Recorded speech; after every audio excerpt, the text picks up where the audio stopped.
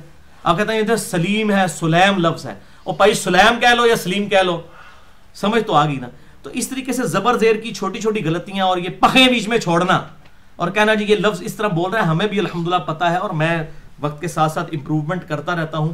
میں لفظ اشکال بولتا تھا، پھر مجھے پتہ چلا نہیں لفظ اشکال ہے، اشکال لفظ نہیں ہے. تو لیکن ہم یہ بھی کہتے ہیں فلاں اشکال ہوا، مجھے اشکال، یہ لفظ بول دیتے ہیں ہم.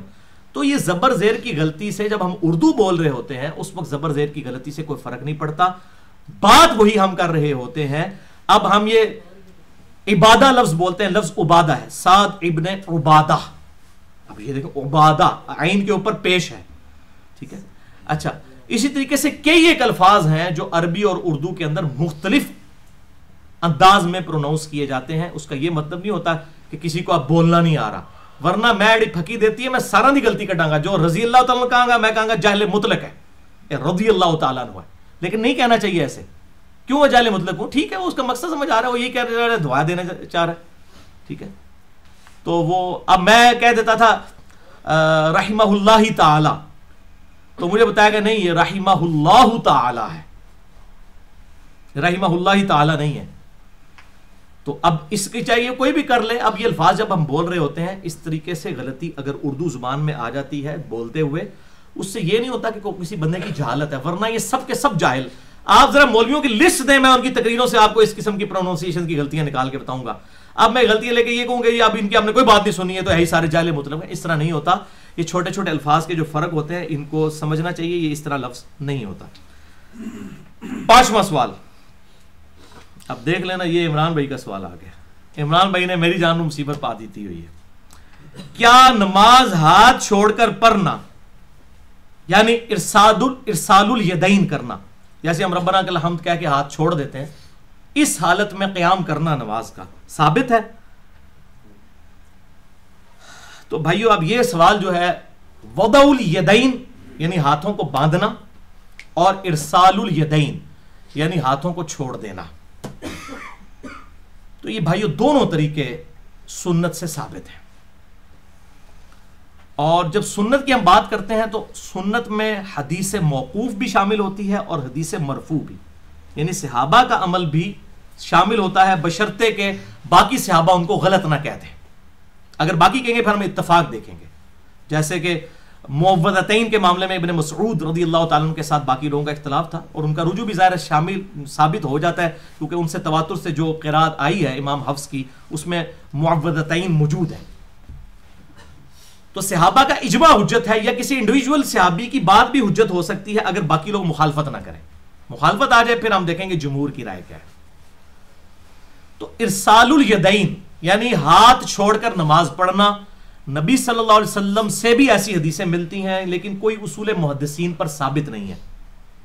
ایک حدیث ہے سنن طبرانی کے اندر کہ نبی صلی اللہ علیہ وسلم کبھی قیام میں ہاتھ چھوڑ کر نماز پڑھا کرتے تھے، کبھی ہاتھ باندھ کر، لیکن اس میں خصیب الجحدر راوی جو ہے، خصیب بن جحدر، یہ راوی جو ہے یہ کذاب راوی ہے، اس لیے اصول محدثین پر یہ روایت صحیح نہیں ہے. لیکن امیر المؤمنین سیدنا ابو بکر الصدیق رضی اللہ تعالی عنہ وعلیہ السلام کے نواسے اور سیدنا زبیر رضی اللہ تعالی عنہ وعلیہ السلام کے بیٹے اور نبی صلی اللہ علیہ وسلم کے صحابی، جن کے بارے میں صحیح بخاری میں آتا ہے نبی صلی اللہ علیہ وسلم نے خود اپنے مبارک ہاتھوں سے ان کو گٹھی دی تھی. عبداللہ ابن زبیر رضی اللہ تعالی عنہ سیدہ عائشہ کے بھانجے، اسما بنت ابی بکر کے بیٹے، خود بھی صحابی، صحابی کے بیٹے، صحابی کے نواسے، اور عام صحابی نہیں، حضرت ابو بکر مولا ابو بکر علیہ السلام خلیفۃ الرسول ان کے نواسے ہیں. اور بیٹے ہیں زبیر رضی اللہ تعالیٰ عنہ کے جو عشرہ مبشرہ میں شامل ہیں. یہ کوئی عام آدمی ہے عبداللہ ابن زبیر رضی اللہ تعالیٰ عنہ؟ اور آپ کو حیرانگی ہوگی عبداللہ ابن زبیر وہ صحابی ہیں کہ جو ہم سب سے زیادہ، میں نے رفع الیدین والے لیکچر میں مسئلہ نمبر 70B میں بھی ان کی حدیث پیش کی تھی کہ عطا بن ابی رباح